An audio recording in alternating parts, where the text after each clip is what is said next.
Beroperasi selama 2 tahun karena adanya pandemi COVID-19, Wi-Fi Corner sebagai penyedia jasa internet dari Telkom Indonesia kembali hadir untuk masyarakat di era new normal. PT Telkom Indonesia, salah satu penyedia Wi-Fi Corner, telah hadir kembali di tengah masyarakat setelah 2 tahun tidak beroperasi dikarenakan adanya pembatasan kegiatan selama pandemi COVID-19. Wi-Fi Corner merupakan jasa internet murah yang bisa didapatkan di 96 titik di 9 Witel yang ada di Telkom Regional 7 Sulawesi, Maluku, dan Papua.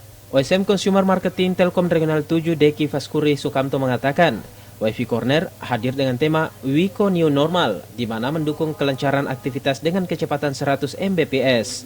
Jadikan satu sebagai sebuah momentum untuk reopening Wi-Fi ID Corner kita.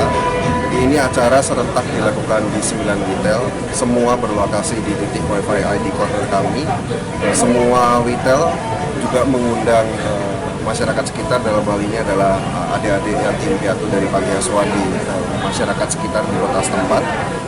PT Telkom Indonesia masih akan melakukan penambahan Wi-Fi Corner hingga 82 titik di wilayah Telkom Regional 7 Sulawesi, Maluku, dan Papua, serta melakukan perbaikan sistem jaringan.